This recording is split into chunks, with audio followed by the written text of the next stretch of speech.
Salut à tous et bienvenue dans cette nouvelle vidéo. Donc vous reconnaissez peut-être l'endroit que vous avez déjà vu, qui est Mundo Lingua, le musée des langues, et je me trouve aujourd'hui avec Adrien. Bonjour Adrien. Bonjour Pierre, bonjour à tous. Et toi donc tu as non pas un mais deux sites sur les langues, donc tu es un vrai passionné. Est-ce Tout que à tu fait. pourrais nous les présenter tout d'abord? Bien sûr. Alors, moi je suis passionné par la langue étrangère. Je suis Adrien Jourdan, donc je les ai étudiés à l'université, l'anglais, l'allemand. Et après j'ai continué ça pour le travail, mais aussi évidemment comme passe-temps. Et en fait on me demandait souvent, est-ce que tu pourrais m'aider par exemple pour mon CV en anglais? Est-ce que tu pourrais me traduire ça en russe, une petite phrase par-ci par-là? Donc j'ai eu l'idée de monter un site en premier de russe, donc qui s'appelle russe-facile.fr pour apprendre le russe facilement. Et après, comme j'avais beaucoup de demandes sur l'anglais, je me suis dit il faut faire absolument quelque chose sur l'anglais. Donc j'ai créé une chaîne YouTube et aussi un site sur l'anglais. Enfin c'est même pour être précis un site que j'ai repris qui est ispeakspoken.com, donc .com pour les anglophones. Voilà. Et donc dessus en fait j'essaie de donner le maximum de techniques et de contenu, mais aussi vraiment parfois des choses très concrètes, c'est-à-dire le vocabulaire que vous devez connaître, les choses académiques que vous devez éviter, comment améliorer votre prononciation, comment pratiquer l'anglais tous les jours, quelles séries par exemple regarder sur Netflix, les abréviations en anglais. Donc on essaie vraiment de rentrer à chaque fois dans le concret, donc ça c'est pour l'anglais. Et pour le russe, je me concentre vraiment sur les difficultés que pourrait avoir ou ce qui semble difficile aux francophones. Donc typiquement au début l'alphabet, mais ça on va peut-être en parler, c'est pas une grosse difficulté au final, mais surtout les déclinaisons, la prononciation, mais même au-delà de la langue aussi, puisque apprendre une langue c'est pour communiquer, c'est pour parler, donc c'est évidemment la connaissance d'une autre culture. En tout cas moi c'est une partie qui me semble à la fois essentielle et que je trouve vraiment très très intéressante, littéralement passionnante. Donc du coup, on parle aussi de culture russe, qu'il faut savoir quand vous parlez avec un russe, qu'il faut connaître sur la Russie. Par exemple, une vidéo qui a très bien marché récemment sur la chaîne YouTube, c'était « Est-ce que la Russie est un pays dangereux ?» Bon, je vous donne la réponse, vous imaginez bien que c'est non. Voilà. Et après, j'explique la différence entre Paris, puisque j'ai habité plus de 3 ans en Russie, donc j'ai suffisamment de contexte pour pouvoir comparer. Voilà. Et justement ton expérience en Russie, en fait, qu'est-ce qui t'a amené au russe, puis à l'enseignement du russe? Alors en fait, je suis allé en Russie après avoir commencé le russe. J'ai travaillé en fait à Saint-Tropez dans une boutique de luxe pour une grande marque italienne dont je tairai le nom. Et en fait, j'avais des clients russes, j'avais quasiment 50% de clients russes. J'avais des collègues russes. À cette époque, j'avais déjà appris l'anglais, l'allemand, un petit peu l'espagnol. J'avais déjà vécu 2 ans en Allemagne. Et j'ai eu envie, en fait, ça m'a attiré, en fait, mais la langue, évidemment, parce que c'est une langue slave, donc je trouve que quand vous êtes francophone, il y a vraiment un défi intellectuel à apprendre une langue slave, d'accord? Ça aussi, peut-être qu'on en parlera après. Mais c'était aussi vraiment la culture et les valeurs qu'en fait ont les Russes, et vous vous retrouvez, en fait, d'ailleurs, dans toute la sphère russophone, hein. Ça marche de la même façon en Ukraine. Non, je simplifie, je vais parler de la Russie. Vous retrouvez chez les gens en fait dans la manière de se comporter des valeurs en fait que moi j'aime bien, qui sont dans mon éducation, qui ne sont pas forcément présentes en France. Et comme pour moi la langue est vraiment le véhicule de la communication, je me suis dit il faut que j'apprenne cette langue, c'est vraiment intéressant. Puis après évidemment la langue elle-même, ce que j'aime beaucoup dans le russe c'est que c'est très concis en fait. Souvent vous avez 3 mots en russe et vous en avez 5 voire même 10 en français en fait. Donc quelque sorte, il y a une certaine puissance en fait. Et c'est à la fois une langue très mélodique, mais aussi qui peut être assez ferme un peu. Vous voyez un peu ces sonorités parfois comme on pourrait ressentir l'allemand en tant que francophone. Voilà. Et à quel moment t'es allé en Russie? Qu'est-ce que t'en as pensé? Alors, quelle était ton expérience? Donc j'ai commencé, donc j'ai fait ce travail à Saint-Tropez, donc c'était une saison. Et là, tout de suite, au milieu de la saison, je me suis dit, il faut que j'aille à Moscou. Donc j'avais commencé à essayer d'apprendre, mais j'ai fait toutes les bêtises qu'on peut faire. J'ai pris le premier livre que j'ai trouvé à la FNAC, et en fait, il n'y avait pas la prononciation. Dans ce livre, il y avait la prononciation à l'écrit. Et ça paraît fou, mais 90%, et ça vraiment, si je peux être un peu familier, mais il faut vraiment vous le mettre dans le crâne. Ne choisissez, quelle que soit la langue, jamais une méthode sans des fichiers audio. C'est une hérésie totale. Parce qu'en fait, ce qui s'est passé, c'est que moi, j'ai appris l'alphabet, j'ai appris quelques mots, mais évidemment, je les prononçais mal. Et en plus, je les testais en réel, c'est-à-dire que j'apprenais à la pause de midi et je l'ai testé avec le client l'après-midi et je voyais qu'il ne comprenait pas. Et là, je peux vous dire que vous avez un sentiment pas forcément très agréable. Après, j'ai changé un peu. J'avais pris, je crois, la méthode Assimil à l'époque. Et après, j'ai eu la chance de pouvoir aller, puisqu'on ne travaillait pas l'hiver, si je veux, comme c'est saisonnier, directement à la MGU, qui est l'université d'État de Moscou. Et là, j'ai appris le russe. J'ai fait des cours, mais en fait, surtout, ce qui m'a aidé après, c'est que en fait, je me suis fait un réseau de russophones à la fois en France, à la fois en Russie. Par exemple, là, vous voyez, aujourd'hui, alors, vous allez me dire, si vous apprenez le russe, c'est pas forcément votre cas, mais en tout cas, moi, j'ai la chance, par exemple, c'est tout bête, j'ai une comptable qui est russophone, ma coiffeuse, elle est russophone, enfin, c'est toutes les deux des Russes. Évidemment, après, je parle russe avec mes amis, donc WhatsApp, Facebook, même Skype, etc. Donc, petit à petit, en fait, de fil en aiguille, on peut s'aménager un environnement russophone et c'est véritablement ça qui vous fera progresser bien au-delà des cours, même si évidemment c'est une base parfois indispensable et notamment pour tout ce qui est le socle de la grammaire dont on ne peut pas se passer pour l'anglais. Ça, c'est une certitude, mais tout le monde pense que l'anglais c'est un peu une langue facile alors que ce n'est pas du tout le cas. D'ailleurs, je pense que pour moi, si je peux me permettre la digression, l'anglais c'est une langue en fait, à mon humble avis, qui est un peu plus dure que la moyenne au moins. Oui, je pense. Et notamment au niveau de la prononciation, pour différentes raisons, on va peut-être pas rentrer là-dedans, mais du coup, nous francophones, on tombe dans ce panneau-là, et c'est la même chose en russe, parce qu'en russe, vous avez des déclinaisons. Donc si vous parlez pas russe, mais si vous avez fait un peu de latin, si vous avez déjà fait une langue à déclinaison de l'allemand, vous voyez de quoi je parle, et c'est encore plus vrai en russe, parce qu'en russe, vous n'avez pas d'article, vous n'avez pas le, la, etc. Donc, du coup, en fait, c'est la déclinaison qui va donner littéralement, et même souvent, le sens de la phrase. Voilà, donc, pour des choses très simples, pour dire j'ai faim, j'ai froid, j'ai une voiture, vous devez déjà avoir de bonnes bases grammaticales, voire de très bonnes bases, en fait, pour pouvoir exprimer des choses très simples. Voilà. Parce que c'est quand même, évidemment, ça, je vais y arriver. Ça reste une langue indo-européenne, donc il y a des racines, il y a pas mal de choses communes. Vous retrouvez beaucoup de mots français en russe, mais ça reste plus éloigné, par exemple, d'une langue comme l'italien, évidemment, l'espagnol, les langues latines, mais aussi comme les langues anglo-saxonnes, l'allemand et l'anglais. Donc là, vous êtes vraiment obligé de faire cet effort, et au niveau de la grammaire notamment. Voilà, pour le russe en tout cas. Je voulais rebondir sur deux choses que tu avais dit qui étaient très intéressantes. C'est tout d'abord sur les méthodes. On me demande souvent comment choisir une méthode. Et vraiment, un des critères, en effet, c'est qu'il y a la prononciation. Si possible, ce serait bien qu'il y ait un audio. Généralement, une méthode sans audio, c'est pas bon. C'est pas cher, mais franchement, ça vaut pas le coup, quoi. Voilà, disons qu'il y a des gens qui me disent je prends cette méthode, mais je prends pas les CD parce que c'est moins cher. Mais en même temps, si vous voulez investir dans une langue, faites cet investissement, sinon ça a des mauvaises habitudes.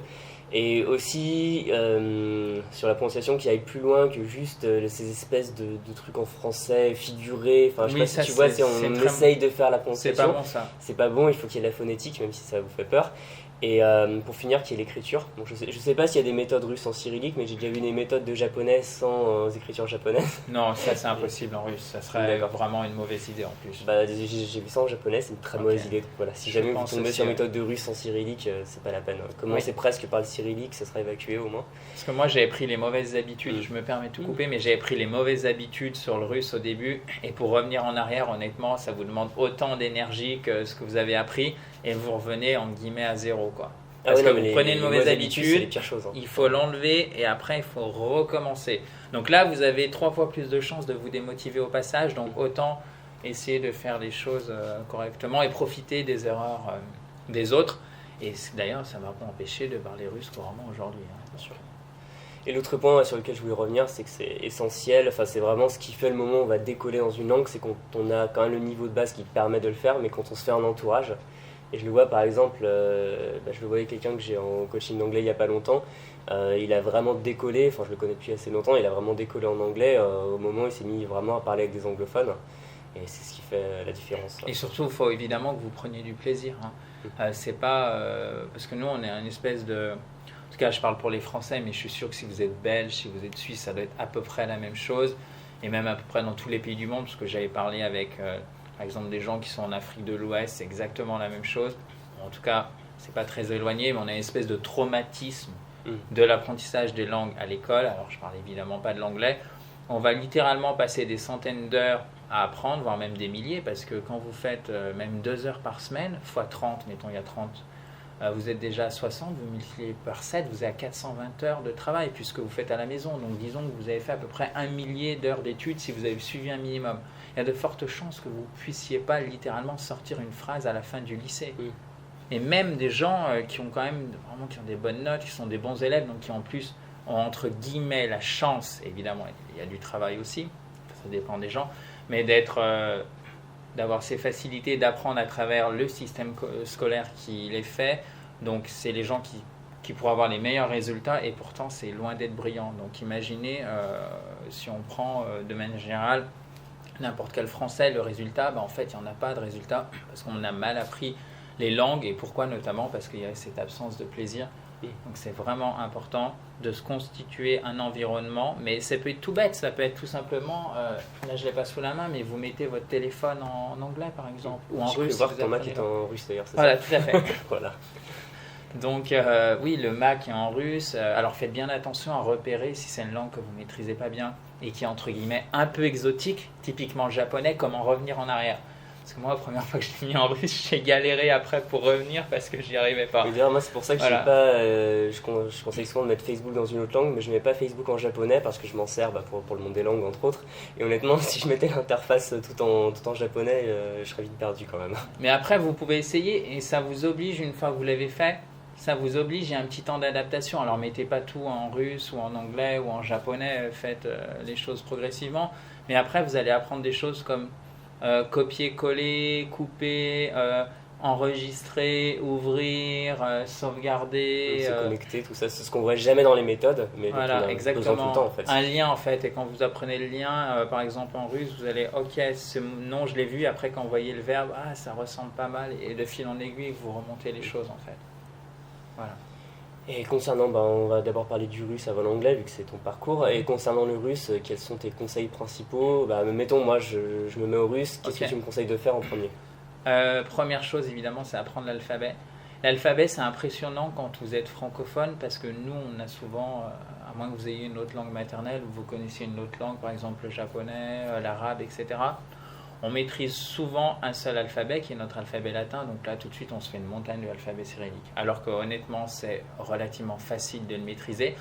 Alors vous allez croiser des gens qui vont vous dire oui moi je l'ai appris en 1 semaine. Sauf que ce qu'il faut bien comprendre c'est qu'au bout d'1 semaine en fait vous allez avoir une vitesse de lecture qui va être extrêmement lente.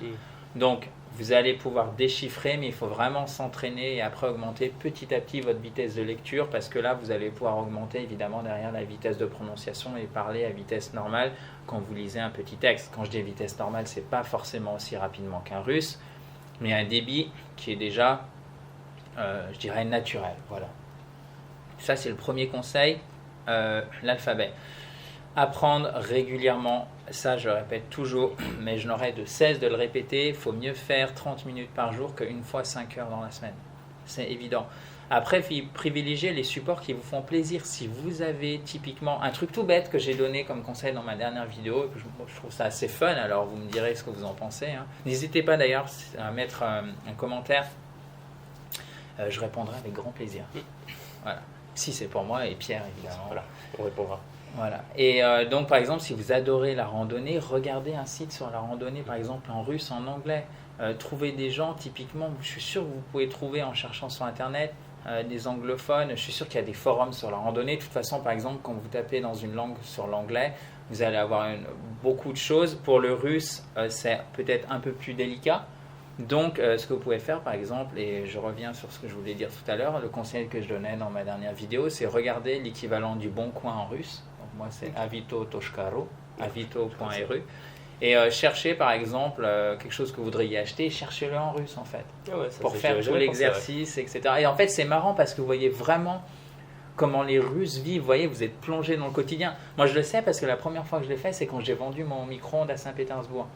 Donc, bon, vous êtes heureux d'apprendre que j'ai vendu mon micro-ondes à Saint-Pétersbourg, mais vous voyez, l'exercice en fait est intéressant, quoi.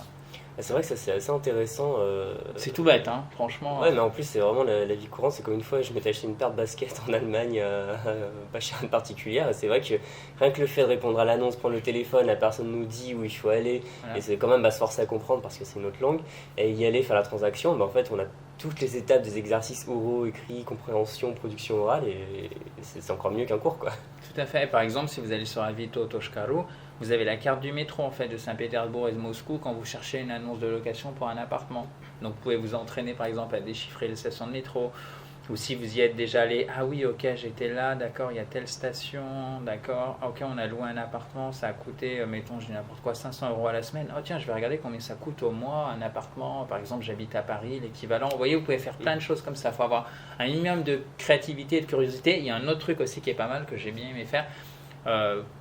Pour rigoler, pour voir, je suis allé sur le site Ikea en fait.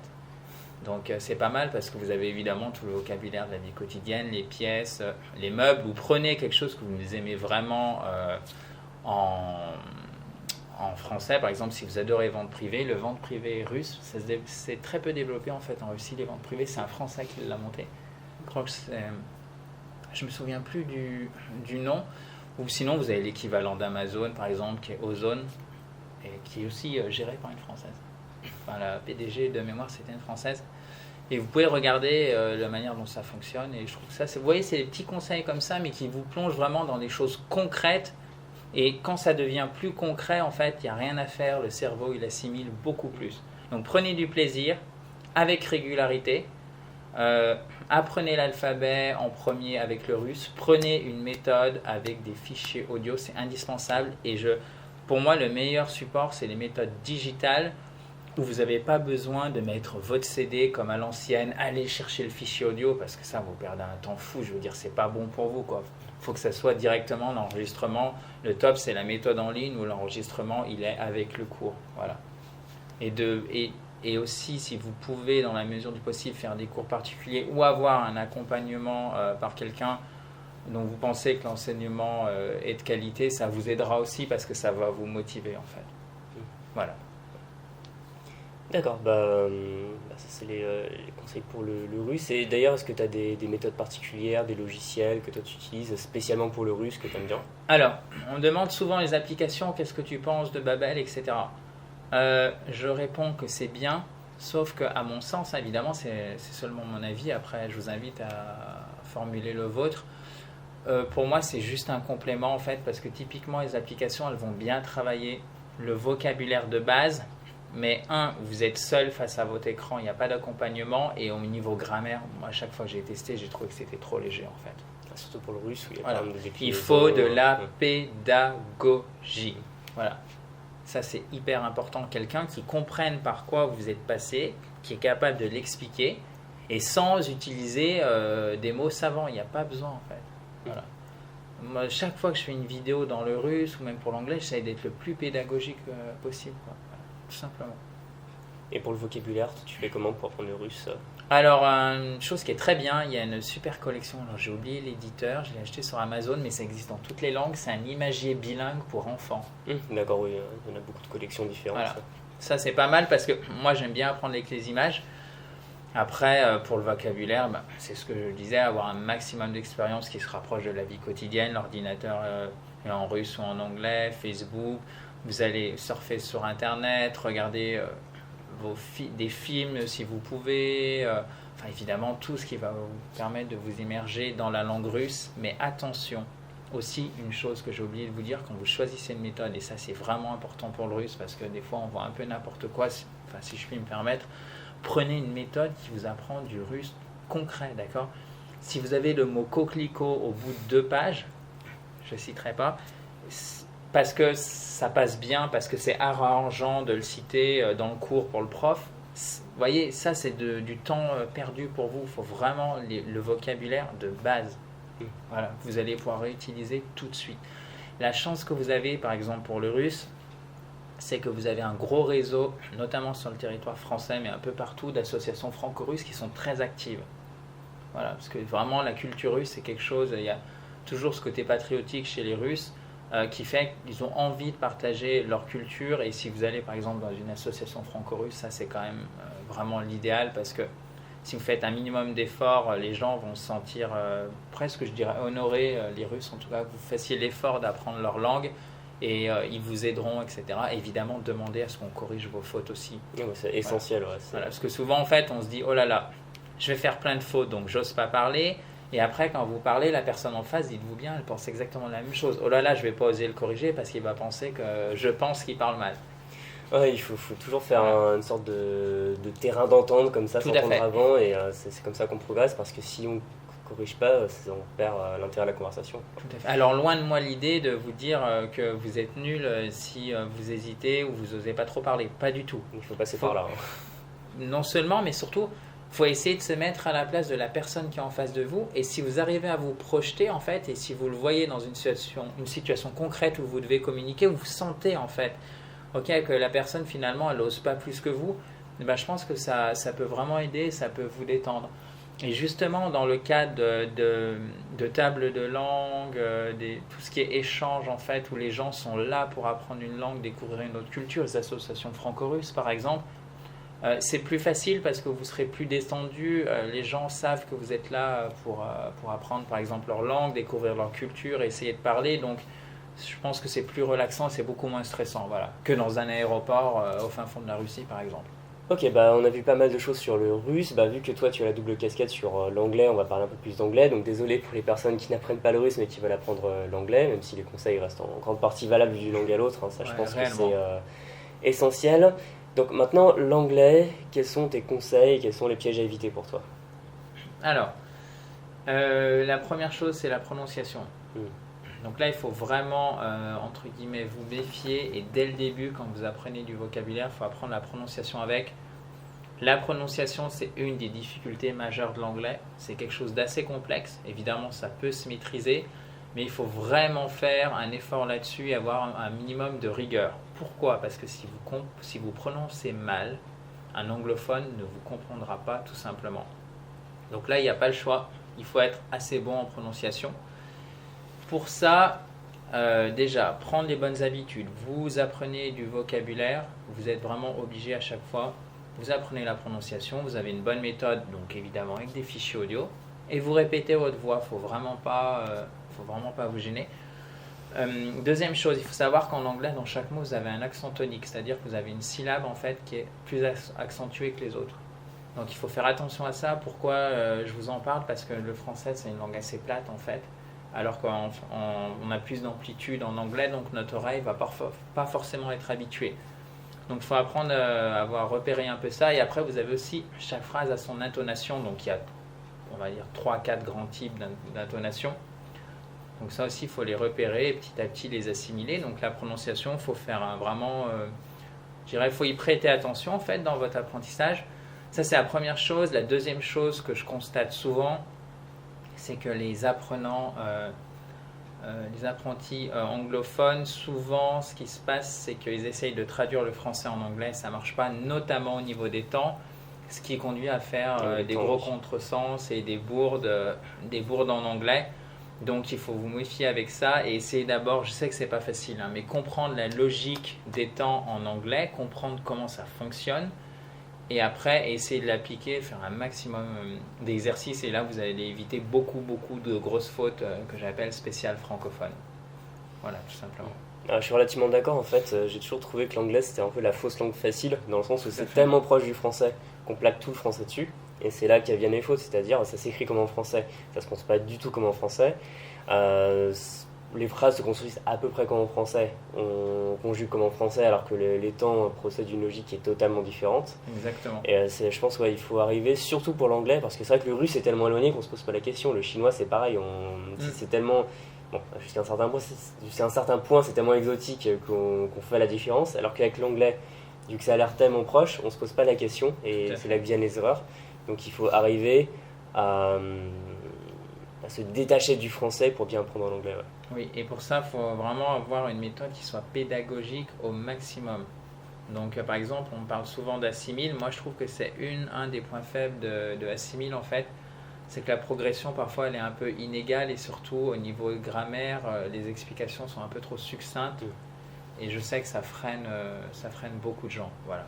C'est vrai que Assimil, de manière générale, bon, c'est une de mes méthodes préférées, on va Pareil. dire, parce que j'aime beaucoup la qualité des textes, mais c'est vrai que les infos de grammaire sont bonnes, mais il faut vraiment pas hésiter à prendre un manuel à part de grammaire, quelle que soit la langue.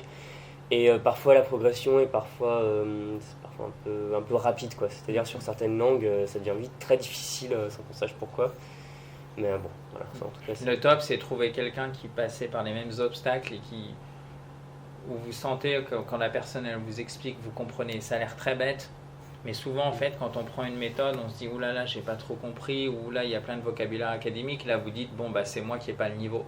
Non, n'oubliez pas que quand vous apprenez, la personne en face, elle doit s'adapter à vous. Et si vous faites un minimum d'efforts, elle aussi, elle est là pour vous aider, quoi. Voilà, il n'y a pas de relation hiérarchique, ça doit être d'égal à égal en tout cas. En tout cas, moi, c'est comme ça que je conçois un enseignement moderne, que ce soit pour l'anglais, mais de manière générale pour n'importe quelle langue.